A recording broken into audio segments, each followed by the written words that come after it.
Bueno, muchachos, vamos a hablar de los halurus o halogenuros de alquilo esta tarde. Y la intención es que usemos esta familia de compuestos para aprender sobre reacciones de sustitución nucleofílica. Específicamente, hablaremos de la SN1 y de la SN2.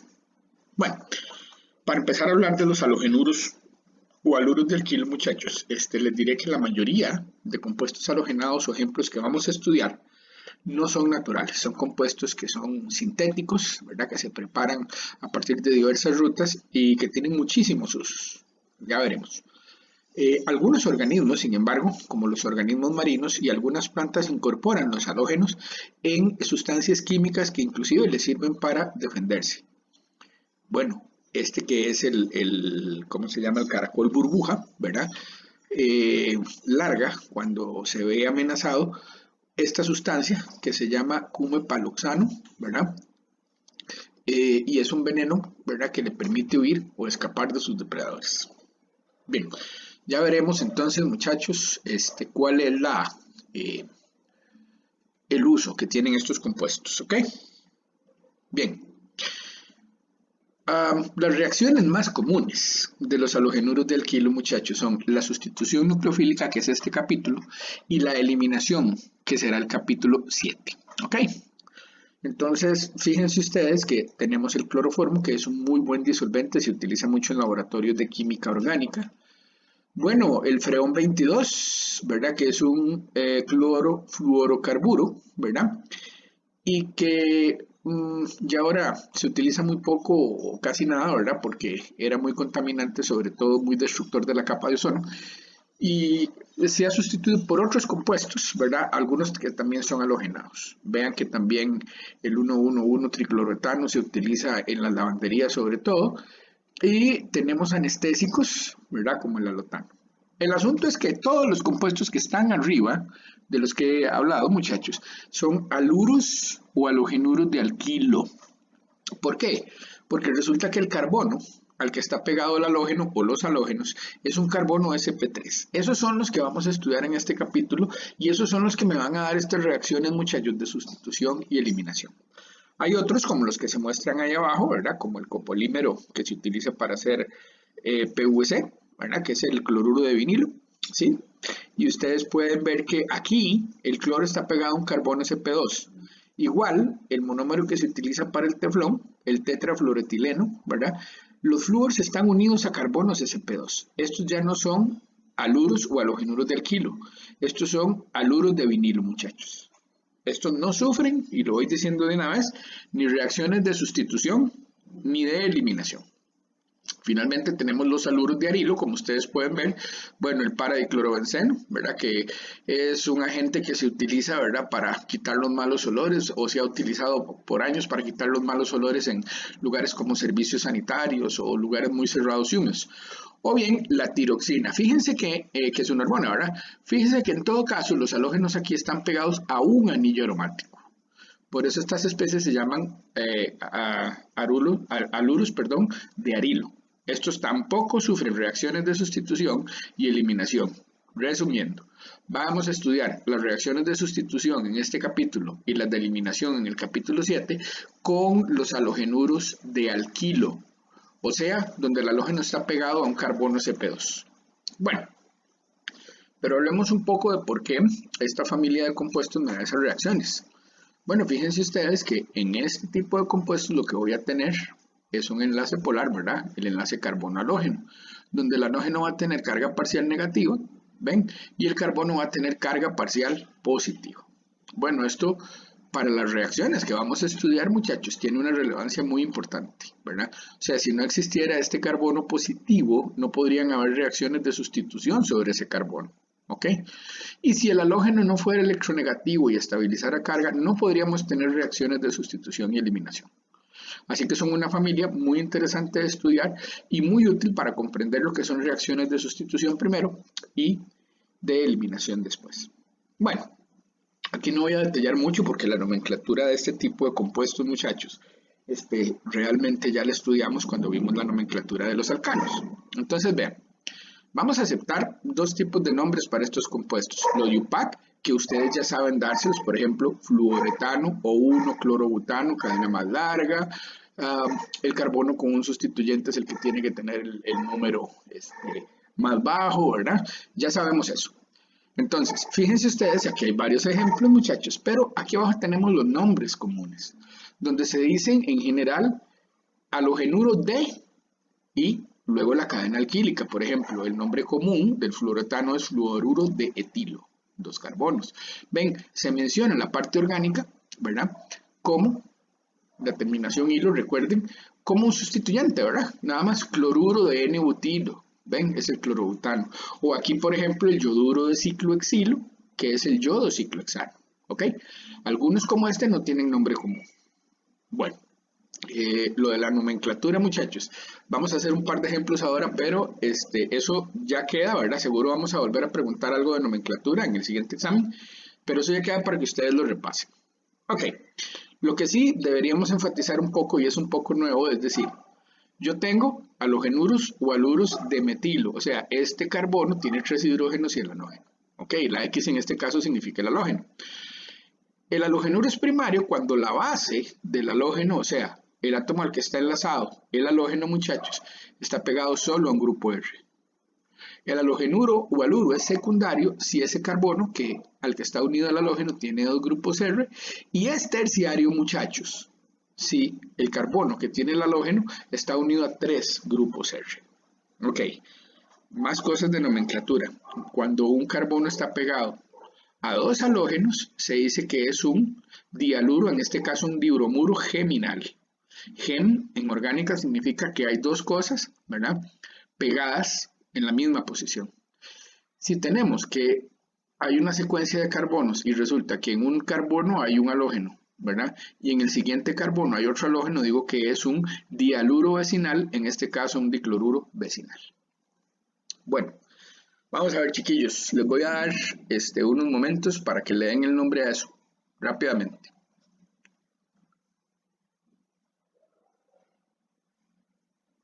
Mientras hacen el nombre de eso, que es fácil, les recuerdo, chiquillos, conéctense al Slack, los que no se han conectado, porfa.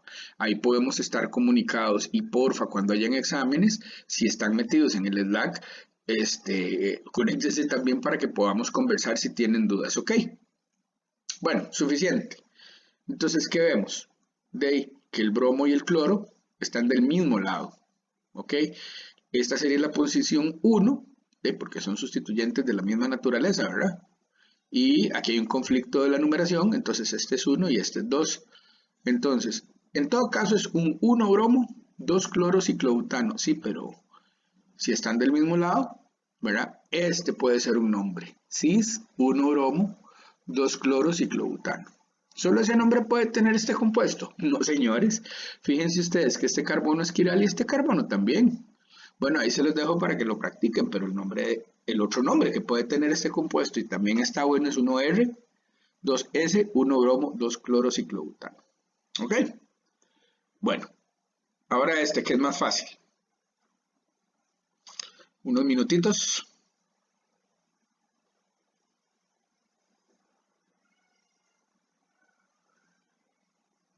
Listo. De la cadena más larga empieza aquí y termina aquí, 1, 2, 3, 4, y hay 2 sustituyentes. Ojo, un comercial con este compuesto. Fíjense que este es un centro quiral, este de aquí, ¿verdad? Y sin embargo, como no está desarrollado, como no se muestran en una proyección de Fischer, por ejemplo, o como no se muestra con guiones, líneas y cuñas, el nombre del compuesto es este. Aquí, ¿verdad? Me faltó un guión. Le faltó un guión al profe aquí, muchachos, ¿lo ven? Pero no se puede saber, si me lo escriben así, yo no puedo saber la estereoquímica de este carbono, entonces no la pongo. ¿Ok? Bien. Los usos. Vamos a hablar un poquito de los usos de los halogenuros de alquilos. Entonces, se usan mucho como disolventes, ¿verdad? Aunque son muy tóxicos, ¿verdad? Tienen unas polaridades que los convierten, ¿verdad?, en sustancias químicas muy útiles para extraer cosas, ¿verdad? Para extraer de matrices orgánicas cosas, para hacer reacciones, ¿verdad?, con especies, por ejemplo, bastante reactivas, ¿sí?, para generar algo que estudiaremos, que son los reactivos organometálicos, ¿verdad? nosotros veremos que los halogenuros de alquilo se convierten en un reactivo organometálico nucleofílico que va a atacar posiciones positivas. Importantísimas esas reacciones, muchachos, porque es toda la formación de enlaces carbono-carbono. Todavía no.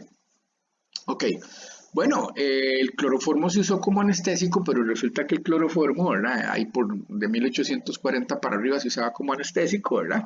Y como anestésico funcionaba bien, el problema es que el cloroformo es muy tóxico, ¿verdad? Y es cancerígeno.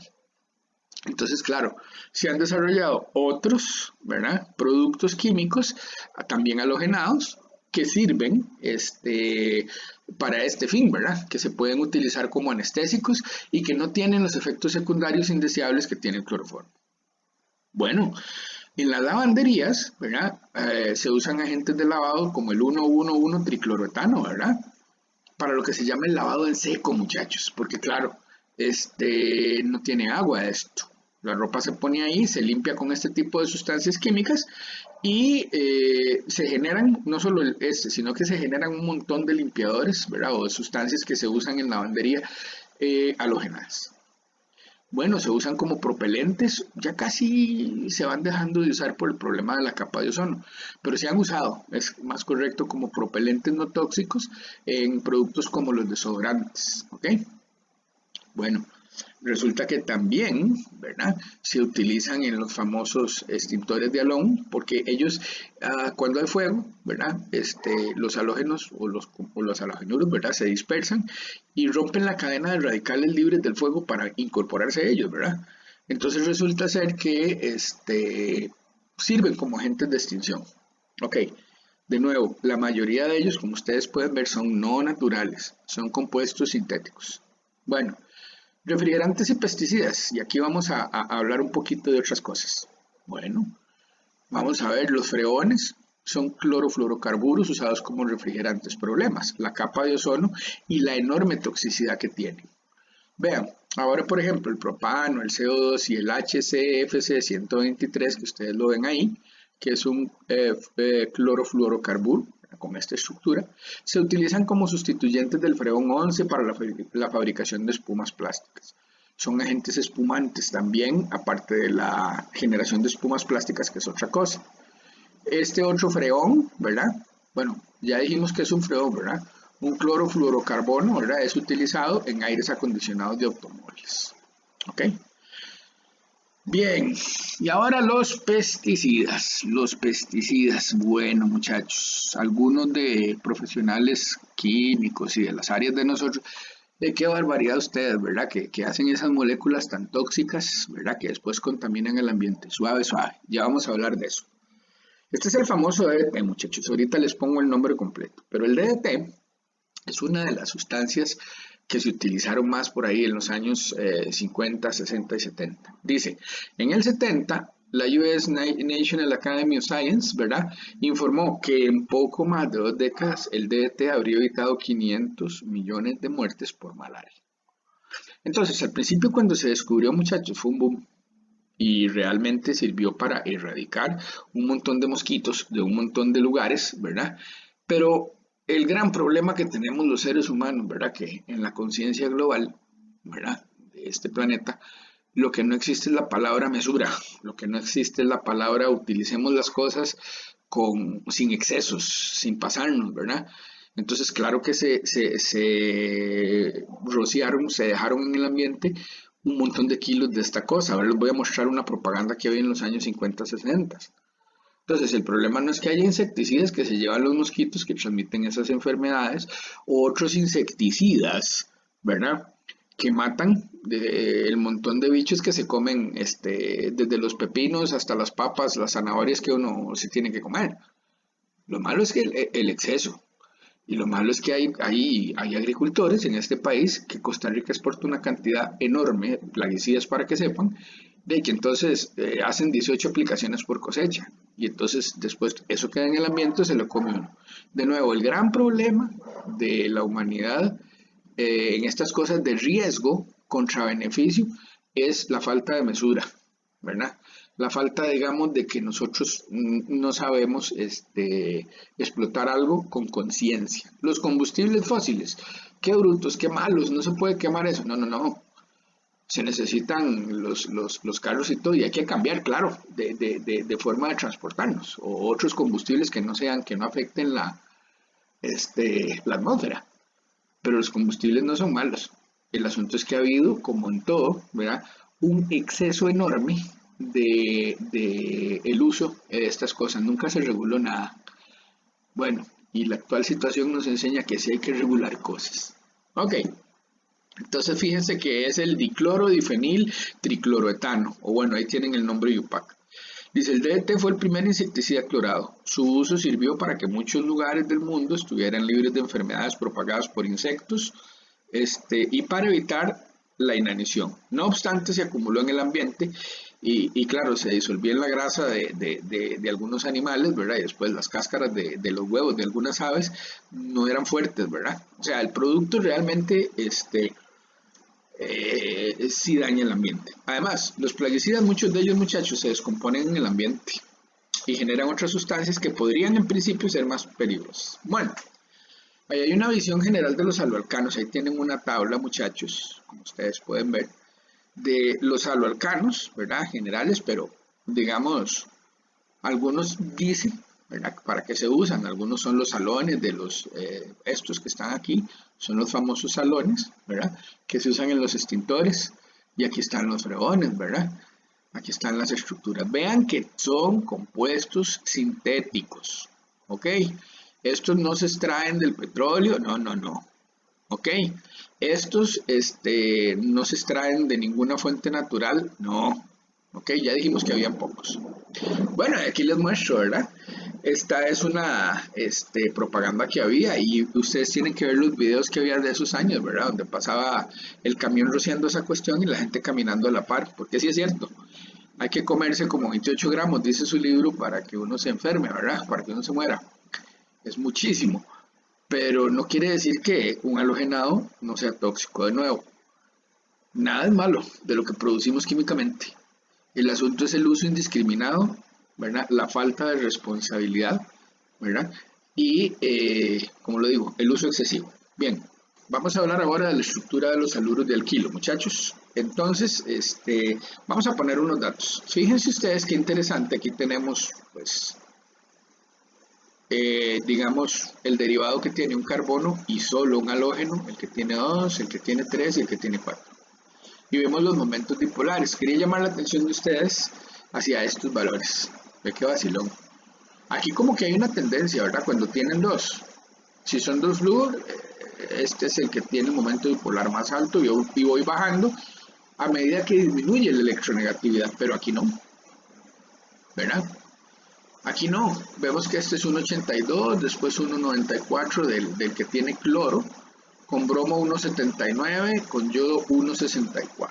Bueno, ¿por qué esto? Bueno, hay dos cosas que tenemos que ver aquí importantes.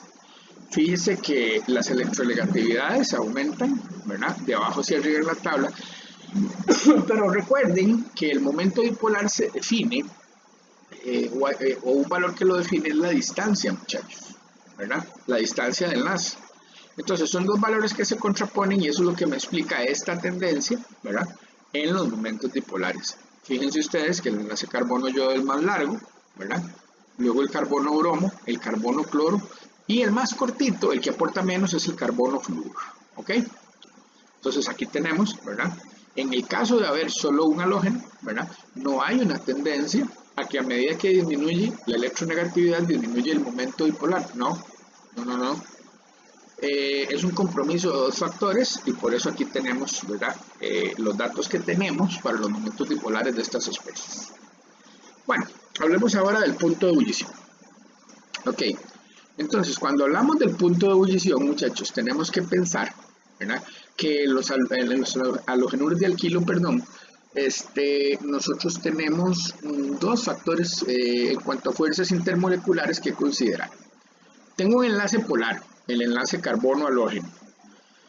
Es un enlace que va a tener una parte positiva, ¿verdad?, y una parte negativa.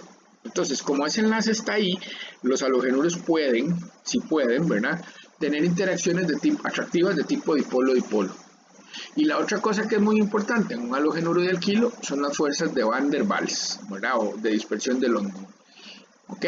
Entonces, claro, entre el halógeno es más grande, también es más polarizable y participa más de estas fuerzas de dispersión. ¿Ok? Pero recuerden que también, si yo empiezo con un fluoruro y termino con un yoduro, ¿verdad?, de lo que sea, yo sé que el yoduro va a tener el punto de ebullición más grande. ¿Por qué, muchachos? Lógico, porque la masa cuenta mucho. Bueno, vamos a ver de esta tabla dos cosillas. Bueno, aquí tienen los datos de punto de ebullición. La misma serie. El fluorometano, clorometano, bromometano y yodometano. Y los puntos de ebullición, lógicamente, van aumentando. ¿Qué pasa con las densidades? Bueno, el fluorometano ni siquiera se reporta. En los demás, 0,92, 1,68, 2,28. ¿Verdad? Fíjense ustedes, a medida que aumenta el tamaño del halógeno, lógicamente aumenta la densidad. La otra cosa que también aumenta, muchachos, es cuando yo, la otra cosa que también aumenta la densidad, perdón, es cuando yo aumento el número de halógenos. Cuando entonces yo tengo moléculas que tienen más de un halógeno, ¿verdad? Estas van a tender a ser moléculas en disolución muy densas. ¿Ok? Hablemos ahora un poquito de los métodos para preparar los halogenuros de alquilo. Vean, hay muchísimos métodos. Y como ustedes vieron que hay tantos derivados diferentes, ¿verdad? Sería tonto pensar que no existan muchas formas de prepararlos. Lo que pasa es que estos métodos los iremos viendo en capítulos posteriores. ¿Ok? Bueno, vamos a recordar uno, ¿verdad? Que es el de los radicales libres, ¿verdad? O sea, la halogenación por radicales libres. Es un mal método, porque se generan unas grandes cantidades de productos, ¿lo ven? Aún en el caso del ciclohexano, que es una molécula que solo un tipo de carbonos tiene, es muy difícil lograr solo un producto de la cloración. Se pueden obtener, como decíamos, pero no es fácil, menos en el laboratorio. Industrialmente, pues tienen algunos procesos que generan a partir de materiales muy baratos, ¿verdad? Materiales que después sirven como partes como intermediarios sintéticos para generar cosas más interesantes, ¿verdad? Pero hasta la bromación, que es un poco más susceptible, ¿verdad? De ser selectiva, muchachos, se usa poco. Bueno, quizá dentro de los casos más sonados de halogenaciones por radicales libres que son más específicas, son las bromaciones alílicas. Recuerden que las posiciones adyacentes a un doble enlace, muchachos, se llaman posiciones alílicas. Y son muy importantes y estos hidrógenos tienden a perderse con facilidad en una reacción de radicales libres porque, como ustedes pueden ver, ¿verdad?, se generan estructuras resonantes. O sea, el radical alilo, ¿verdad?, está estabilizado por resonancia.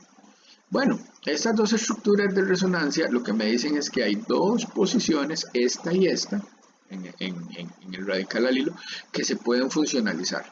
Bueno, en este caso se genera solo un producto, muchachos, porque las dos posiciones son iguales. Pero si, por ejemplo, en este carbono yo tuviera un metilo, ¿verdad?, ya no serían iguales. Y entonces ya no tendría yo solo un producto, sino dos. Claro, a eso es lo que se le conoce como el desplazamiento alílico. Entonces, cuando se puede formar un radical alílico, ¿verdad?, que está en resonancia con el doble enlace, realmente se pueden generar más de un producto, ¿verdad?, dependiendo de cómo sean los carbonos, me refiero a este y a este que están a la par del doble enlace. Bueno, acá tenemos entonces los valores de las energías, ¿verdad?, que se requieren para formar estos radicales, ¿verdad? Son reacciones que estas sí se pueden controlar bastante bien. Sobre todo, muchachos, si utilizamos esta especie que se llama NBS. Resulta que la NBS, muchachos, junto con el HBr de la reacción, tienen la particularidad de que generan bromo en el medio, ¿lo ven? Y resulta que si yo agrego NBS en lugar de bromo puro, la concentración de bromo se hace tan pequeñita que va reaccionando lentamente y logra una mayor selectividad. ¿Ok? Entonces, claro, ¿verdad? Ya no requiero de este paso de iniciación, sino que puedo hacer mi bromación utilizando NBS con una cantidad residual o muy pequeña de HBr o de bromo inclusive. ¿Ok? Bueno, aquí tenemos el mecanismo, muchachos. Yo realmente espero que ustedes lo revisen bien, ¿verdad? Porque esto ya es materia vista. Ok, inclusive les voy a dejar una tarea, chiquillos. Vean esta reacción de arriba. Ok, es el 2,3-dimetil but-2-en, ¿verdad? Con NBS.